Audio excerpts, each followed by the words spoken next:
इंदौर के प्रशासनिक संकुल में दिव्यांग और दृष्टिबाधित लोगों को आने में किसी तरह की परेशानी का सामना नहीं करना होगा।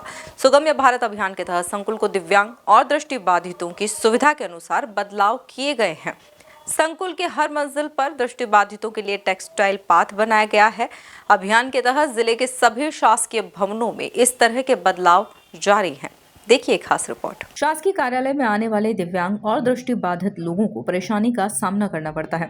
दिव्यांगों के लिए कार्यालय में रैंप न होने से उन्हें अधिकारी के कक्ष तक पहुंचने में परेशानी होती है, जबकि दृष्टिबाधित के लिए ब्रेल लिपि के साइनेज और टेक्सटाइल पाथ न होने से वह भी अपनी बात अधिकारियों के समक्ष रखने के लिए सुगमता से नहीं पहुंच पाते। इसी बात को ध्यान में रखते हुए सुगम्य भारत अभियान की शुरुआत की गई। इस अभियान के तहत सभी शासकीय कार्यालय में अनिवार्य रूप से दिव्यांग और दृष्टिबाधित लोगों की सुविधा अनुसार बदलाव करने के निर्देश दिए गए थे।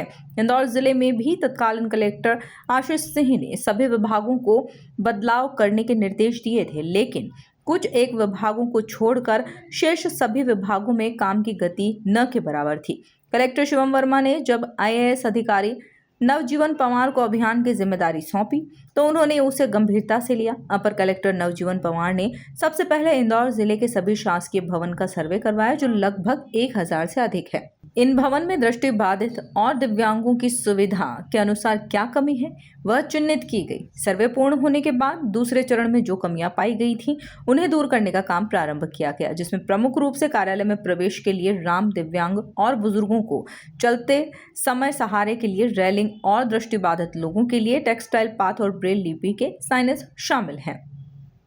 अभी वर्तमान में इंदौर जिले में माननीय कलेक्टर महोदय के मार्गदर्शन और नेतृत्व में सुगम्य इंदौर अभियान चालू किया है। यह अभियान के मुख्यतः 2 चरण थे।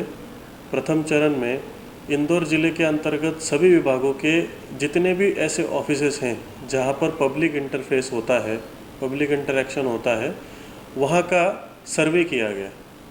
ये सर्वे में दल बना के जिसमें इंजीनियर थे, जिसमें दिव्यांग जन भी थे, ऐसे जॉइंट ग्रुप बना। इन्होंने सभी बिल्डिंगों का सर्वे किया।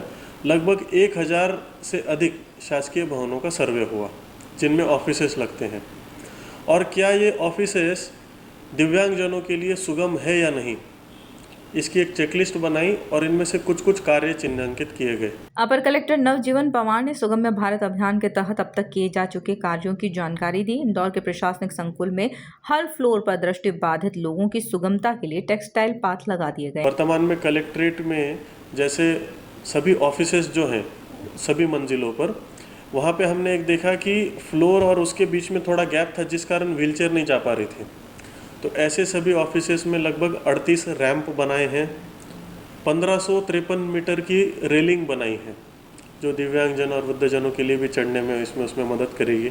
इसी के साथ साथ 44 ब्रेल साइनेजेस लगवाए हैं, और अभी वर्तमान में दृष्टिबाधित व्यक्तियों के लिए टेक्टाइल पाथ का काम जो है, टेक्टाइल जो टाइल्स होती हैं उनको लगाने का कार्य चल रहा है, जिसके माध्यम से दृष्टिबाधित व्यक्तियों को भी आसानी और सहूलियत होगी।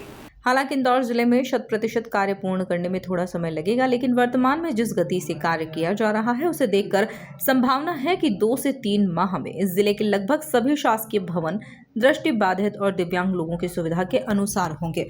Bureau report MP news Indore.